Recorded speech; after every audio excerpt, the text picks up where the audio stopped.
Hi there. Welcome to The PrevenTable, the podcast giving you a seat at the table with conversations about the intersection of alcohol, drugs, and mental health in everyday lives. Take a seat and join us. Welcome to The PrevenTable. The PrevenTable, in case you haven't heard me talk about this before, is brought to you by the illustrious Hubbard. Because a couple years ago, we asked Hubbard, hey, could we borrow a mic? And that mic turned into letting us use the podcast studio 2 times a month. They've helped us with some promotion, and they're just really great partners. So the PrevenTable today, and most days, if we're being honest, is brought to you by Hubbard. With me today is somebody who I'm really excited is here, and I honestly can't believe he said yes to the invitation. With me today is Anthony Stalter, co-host of The Fast Lane on 101 ESPN. Hi, Nichole. How are you? I'm really good. Thank you. This feels so weird to be on the other side of this. I bet it does. You're driving the bus. I am. It's scary, but it feels kind of good too. So right, like just let it go and just be. Like somebody else is driving now. Exactly. I can play with the radio and do whatever I want now in the passenger seat. You can eat the beef jerky or whatever you need to do. Put your feet out the window. Are you that kind of person, or are you like the person who's like super alert, like trying, on a road trip? In the passenger seat? Yeah. Or are you snoozing? Because I'm usually asleep. Or reading a magazine. So my wife, Kristen's usually the one that's in the passenger seat, and she's the one usually asleep. No, so I typically drive all the way through. So are you a control freak? No, I don't feel like I am, but as this is a perfect segment to kind of open things up. It's like, I don't know. Am I a control? I internalize everything. Got it. So you're in good company, my friend. There you go. So something is said to me. I react the way I just did. I don't know. And then I'll think about this, Nichole, for probably the next 72 hours. Gotcha. Either in a healthy manner or unhealthy manner. Who's to decide? Well, get back to me. Okay. And by the way, I'm not telling you what's healthy and what's not healthy. That's one of the joys of my job is we just get to talk about it and let people decide for themselves. There you go. I imagine you as kind of a Clark Griswold kind of guy on a road trip where you're like looking at the sights and you're like trying not to turn under a four-wheeler or whatever. Outside of the fact, he was looking at the who was that? The woman the one time. Christy Brinkley. Yeah. But not you. Only eyes for your wife. Exactly. Obviously. So let's just state that. But yes. No, I'm usually locked in. I like driving. Okay. It's a lot of time to think.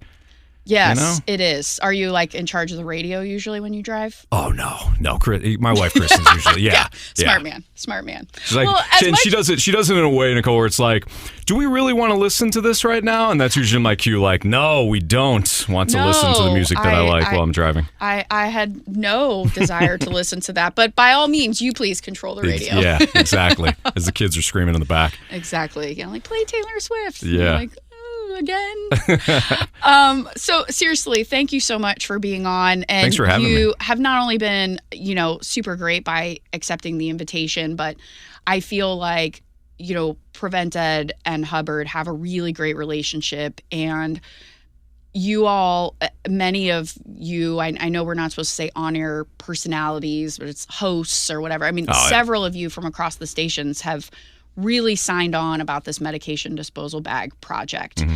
Were you approached by Patty or somebody? Were you voluntold? Did you volunteer? How did that go down? Yeah, the email. There was an email that came out that said we will be interested in you doing this project, doing these reads, and I was reading through this, and I've done this in my live reads. I've talked about it in my live reads. For whatever reason, I thought about my basement, and I love to organize things. It's I guess I'm a control freak. I don't know. I like it. Maybe a control freak within my own. Very good company. Yeah. So you're very non-judgmental, which I appreciate. So I kept thinking about my basement, and in the basement, the previous owner left old paint and old supplies and things like that. For sure. So I was thinking about how many times I would love to take that somewhere to clean out that section. He left it there for a good reason. Hey, if you ever need like a touch up. Yeah, or exactly. Here's the paint that I used. It was all labeled. I'm like, okay, this is great. Yeah, it was nice. But it's not a lot of times where you're doing a lot of touch-ups. So this paint's been sitting there now. We've been in the home, I think, since 2013. So that paint's been sitting there for a while. And I've always thought, I want to do this correctly where I take it to a place that disposes of it correctly, I don't want to just throw it out. And then I thought about, as I was reading through about Prevent+Ed, disposing medications. Yeah, about disposing medication. Yep. Exactly. So that was the connection. I thought, I go, oh, this is interesting. And the longer I've become I'm a parent. Yep. The more parenthood, for all the right reasons, forces you to think about other people. And how many times in society where we just get so focused on ourselves, we get up, we have our routine, and if something takes us away from that routine, we think about how that impacts us. So the longer I've been a parent, and the more time and energy and focus I have into my kids, it has forced me to think about other people too. So when I thought about the paint, I also thought about, well, this is a perfect connection, because I'm sure I don't remember last time I went through my medicine cabinet. Right. How do you do so in a proper way? And when I read some of the statistics about opioid use and how it's rampant in the country, and of course you watch documentaries, you watch, there was something on Hulu that Dopesick? Yes. Yeah, wasn't that great? Kristen and I watched Dopesick, and it was incredible. I thought it was really good. Absolutely incredible. And who's it? Is it Michael Keaton. Michael Keaton, who was brilliant in it. Do you know he was awesome. He actually he basically was sort of driving the bus, again, back to that metaphor, sure, on the project, because his, I want to say nephew, I don't think it was son, I think it was nephew, actually passed away from an opioid overdose that was directly related to painkillers. So he really wanted to sign on to that project. And, I'm sure, we've all seen a million documentaries, we've all read a bunch of books, and there are ones that get it wrong, and there are ones that get it right. Mm-hmm. And for the most part, the professionals in the field thought that Dopesick was pretty good, didn't try to glamorize, wasn't trying to cast judgment or make it a moral thing, but really showed the connection between what we now know was happening behind the scenes with the pharmaceuticals and how it was being pushed on people, and how it really changed the whole medical profession. But, you're talking about not just focusing on yourself, but what greater parallel to parenting. You are actually what happens when you become a parent, you're making sure that you're eating the right foods, and that, if you have the outlets, you're putting the plastic things on the outlets, and you have the baby gates and whatever. I mean, this is just that too. Yeah. Right? I mean, it's making sure that kiddos, that people who might be struggling don't have access. Right. That's what it is. It's a baby gate. It's just a different kind of a baby gate. And we have the tools. Right. I think about that as a parent too. We can't, and my wife says, she reminds me of this a lot of times too. Whenever I get, I'll get frustrated. I told, we have 3 kids, 3 incredible kids, but I say, they're mad at my daughter's name is Madeline. We have our middle boy is Killian, and our youngest is Lincoln. And I say, I've told Killian 1,000 times. Right.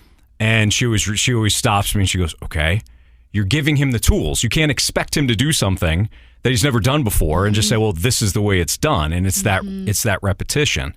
And I think about that a lot of times in life too, about not having the tools. I laugh sometimes when people start talking about millennials. Millennials are this way, they're this way, they're this way, this way.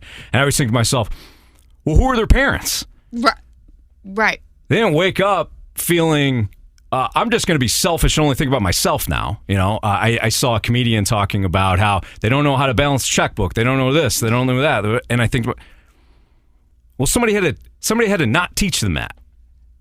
So do we have the tools first and foremost? Mm-hmm. And it's not in a blaming way. It's just like really, it's not blaming the parents, but it's taking a step back and saying did you know this? Did you know how to do this? Because I'm a person who's on the cusp between Gen X and millennial. And I think technically I'm a millennial, but I'm really more of a Gen Xer. My parents were working their butts off. I was a latchkey kid. I had a house key around my neck, I mean, I was told don't answer the door. Sure. And my mom didn't really ask how I was feeling. She asked if I needed a cup of juice. Right. And so I think now when I talk to kids, I'm a totally different type of person, for better or worse, because of what I had or what I didn't have. And I'm not blaming my mom or my dad. I'm just saying this is what I learned. And so now sometimes I'm like, yeah, it's fine. You can let yourself into the house. It's fine. Right. Like you can deal for an hour. But then other times I'm like, do we need to talk about your feelings? Yeah. Which is weird because that's not necessarily how I was taught. Mm-hmm. But sometimes we are trying so hard to be what we didn't have or what we think we missed. Certainly. Right? I mean,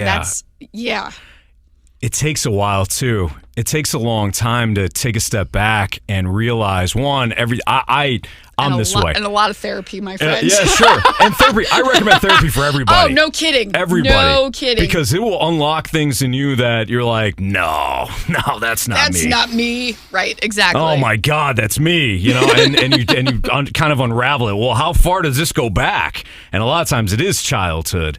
And to not cast blame on your parents or your guardian, your upbringing. I mean, that takes a lot too, but to have the understanding of, oh, okay. And it took, I recommend therapy for everybody. And a therapist one time, I was telling him about myself, and he goes, oh, you're an only child.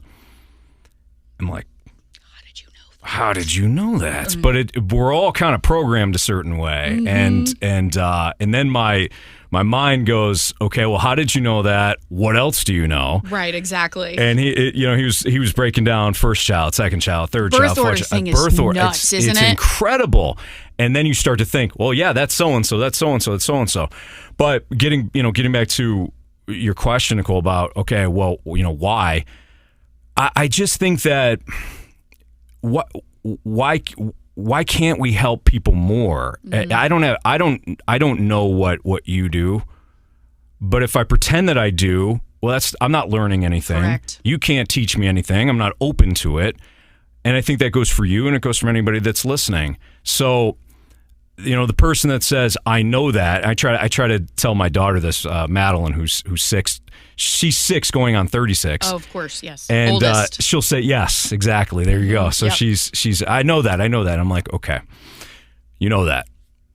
We shut off learning that way too. So, what can we learn? So I said yes because it's completely uncharted territory for me.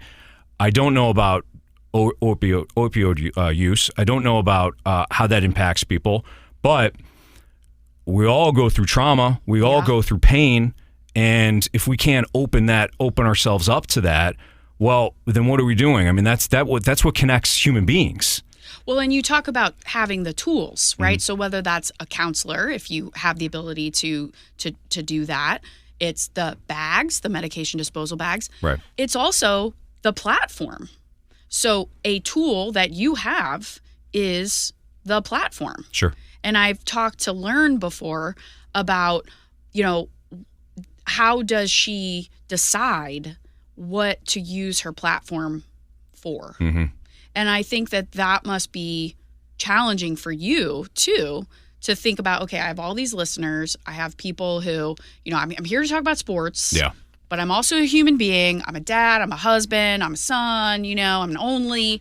So how can I'm an only. I like that. how can I use my platform for good and make sure that I'm still keeping the ratings up and stuff, right. Because you don't want to. I mean, you're not Phil Donahue. Do you know who Phil Donahue is? I do. Did I just age myself? Okay. No. All right. But you're not that. But at the same time, you're more than just sports. That's a great question. I would have answered this differently probably 3 or 4 years ago. I've been doing radio now. I've been in the industry for, I don't know, since 2006. Which is a long time for radio, right? It is. It absolutely is. Yeah, because we're, as my dear friend Randy Carricker would say, we're hired to be fired. And he's right. We are. We're hired to be fired. But I would have answered that question a lot differently, Nichole, 3 or 4 years ago. How I would answer that now is you have to open yourself up because you don't know who's listening. And somebody could be listening that day that I say something from a human side of things that really hits them in that moment. And we're all put on this earth for various reasons that we have no idea why. Someone might come into my life and they something they say impacts me in a profound way. They had no idea about that. I'm not entitled to think that I'm only one thing to somebody, to a listener. I don't think that way. I don't think that way now. One-dimensional, right. Exactly. And anybody that says, and we hear it too, stick to sports. I'm here to talk about I'm here to hear your viewpoints on the Cardinals. Okay, that's fine. Yeah, that's fine. Cool. We'll get to them. 90% of the show is going to be about your Cardinals, or 90% of the show is going to be about your Blues. Exactly. You can listen for 1 minute about something else that's going on, because it might impact somebody else. Well, and here's the deal. You got to open yourself up. Right. And you said this walking in, and this literally was on my notes, and I know literally is overused, but it actually was on my notes, that you're a human. So obviously you want to use your platform to express your humanness. But also the athletes that you are talking about, the coaches, they are also human. Maybe not Stan Kroenke, but everyone else is a human, right? So like the Cardinals, as an example, they're not like living their best life, right? Okay, so they stink right now. Yeah. Okay, some of our students went last night. We had a bunch of tickets that were donated to us. They saw bench clearer, so that was pretty exciting. They saw a little bit of fight. Yeah, but they didn't see a bunch of fireworks for our team. But all of those players are human beings. And we know that a lot of people, some of whom are athletes, professional athletes, recreational athletes, are dealing with pain, are just trying to survive. Yeah. And I'm struck by how many times you hear people say, like, let's say you have a football player who tests positive for the 5th time for cannabis or whatever. Right. And people are, commenting and are like, what? That's just one job. His one job is to play sports. Why can't he just play sports? Right. With no discussion about the fact that maybe he's really stressed out because his livelihood and all of these eyeballs are watching him. Maybe he has performance anxiety. Maybe he is actually addicted to that substance. Right. And doesn't know how to quit. Yeah. And I get really because I will tell you, I did not used to have that feeling. I am not an athlete. I did not understand athlete. I mean, I've never actually played a sport in my entire life. So I didn't get it. Yeah. But athletes are human beings too. And they get paid a lot of money. Yeah. And with the money comes a lot of friggin' pressure. Right. I'll try not to sound judgmental in this, but there's a lot of people that think the way that you kind of just outlined. He's making $87.5 million. Right. What's his problem? I struggled to pay my light bill. I saw that comment. Yeah. Speaking about a specific Cardinals player that admitted he's lost his confidence, and of course it's like that's throwing chum to the sharks. He's got $87.5 million. He's just trying to be a human being, honestly. Right. He's honestly opening up is what he's doing. Right, which is pretty amazing. And of course, again, that's chum to the sharks. So people start to, I struggled to pay my. I saw this comment. I struggled to pay my light bill last. That's true pressure. That's real struggle. Okay, it is. That's your struggle. I've used the word entitlement a couple of times. Why do we always feel entitled?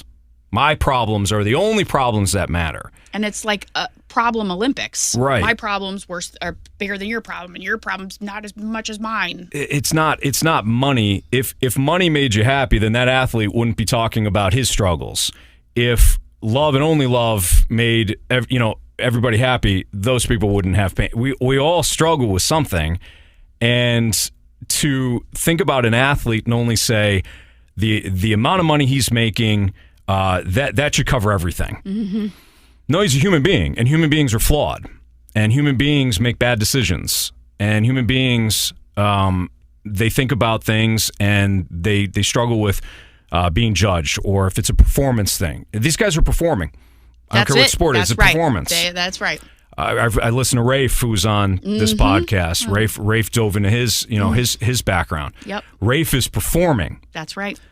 Me, Jamie Rivers, other people on our station, we're performing every single day, and we have bad segments and we have good segments. And don't think for a second that we don't internalize when we have a bad segment, or when I use a word improperly and that turns into a joke. It is funny. it's still impactful, you know, and it you're doesn't. thinking of it at 3 a.m. when you turn over to change positions. You're like, oh, that word, like, yeah. Nichole, and I thought about that. You know, this is my second contract, and I thought about that just like I did when I didn't have a contract, and I was working toward that. I was working toward being in radio. You think about that, no matter how much money you're making, because you're a human being. So, can we express any sort of empathy? You know, can we get to the point where the first thing is not we see a headline or we see a quote like the from the athlete, and we don't go immediately to judgment, we go to empathy. And I'm not saying that that athlete, you know, doesn't have problems that you don't have. Yeah, 87.5 million will cover a lot of. Right, exactly. Yeah, there's issues that he'll never have that people that are listening do, but they're still human beings. So can we go first to empathy and not go to judgment? And if we can get to that, and more people that do that, I think we're going to have a better society. I totally agree, and I just again, I've really evolved in this thinking because I used to be very, I don't even narrow in my thinking, and was like, well, I don't play athlete, or I don't play athletes. I don't sport. I don't do sports, and I don't have this amazing college scholarship like this person next to me because, you know, they're playing basketball, but I'm, 4.0 GPA or whatever. So like, I felt like there was a double standard, but I don't think I recognized that I was the one creating the double standard. Sure. And that, yes, they've been given a scholarship, or yes, they have a Nike contract or whatever, but they're also, like, every success and every failure has a microscope. Mm-hmm. Whereas most of the time, my biggest successes and failures, I'm the only one thinking about. Right. I'm the only one thinking at 3 a.m. about that word. And think about how much you're thinking about it. Totally. Right. I can't even imagine. Now it's media. The media is dissecting it. And I do it too. I'm not trying to be a hypocrite. I know. We all do. I'm paid to give an opinion. So there's that. You asked that question earlier about where do you use your platform? Well, I also have people that are listening, and radio is mood service. So if your Cardinals lost last night, I'm ticked off. I'm playing to that mood service too, because I have to service you as well. And a lot of people say, well, you're protecting the Cardinals. No, I'm trying to give a different perspective. And I think that's what I try to do. And if I'm honest about it, then I let the chips fall where they may. Mm-hmm. If I'm not honest, I don't believe what I'm saying. And sometimes it's just, sometimes you get in a habit where it's a bit. We do bits. Of course. That right, happen, right. But for the most part, if I'm saying something that I believe, then how you perceive it is none of my business. So I try to do that as much as possible with my platform. I will say thank you for that, because, many times when there is a high profile person who suffers an overdose or is in a, car accident or has some issues, media are oftentimes like putting a mic in our faces saying, will you comment on this? Yeah. And they expect you to make some sort of judgment about that person's, saying that they have a substance use disorder and, saying that they should go into a treatment facility and saying that, they did X, Y, and Z. That is not that. And so I will say thank you, because what I have heard you and the other folks on your station handle folks who are struggling with substances, whether it's a substance use disorder or it's just kind of a whoops. You've handled it, I think, in a way that does not cast judgment and does not come off with a moral high ground. Sure. And that is uncommon, I will say. So thanks. Thanks for the, Thank you. This is the good and bad of social media. I was doing that Instagram flip one time, and most of the time it's like I'm telling my brain is get off the phone, get off the phone. Yeah, right. But I happened to stumble upon somebody who was talking about addiction and their viewpoint on it. I wish I knew the name, because I love to. It's a big thing. I got a source. We source. Uh-huh. So I apologize for not having the name. But they were talking about how all addiction is suffering. you're suffering from something. So whether it is a alcohol addiction, a drug addiction, a gambling addiction, a food addiction, a sex addiction, whatever it may be, they're suffering from something, and you're feeling that need. Something. Absolutely. But all we talk about, and I shouldn't say all, because what you guys are doing is trying to bring awareness to that. So I don't and we're wanna, trying to prevent it, and we're trying to intervene so that if people notice that they're filling a void because they're bored or they're lonely or whatever, that maybe there's some other ways that they could do it that might be a little healthier. There is something that people are suffering from, and we tend to just look at the addiction and say, that's the problem. It is a problem. It's also the symptom, not the cause. So when whoever this was talking about the suffering aspect of it, that goes back to what I was saying about empathy. It's like, okay, this athlete, this person, they're suffering from something. What are they suffering from? So I try to, when something comes out in the sports world, take a step back and say, okay, when people are always asking, if somebody's all on one side, why, why this? I tend to say, why? Why did this guy get fired? He's doing a great job. He's this, that, and the other thing. Why?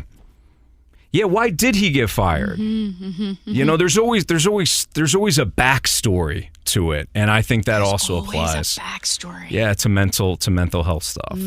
I think gender. I mean, we're probably running out of time, but I think gender comes into play a lot too. 1,000,000%.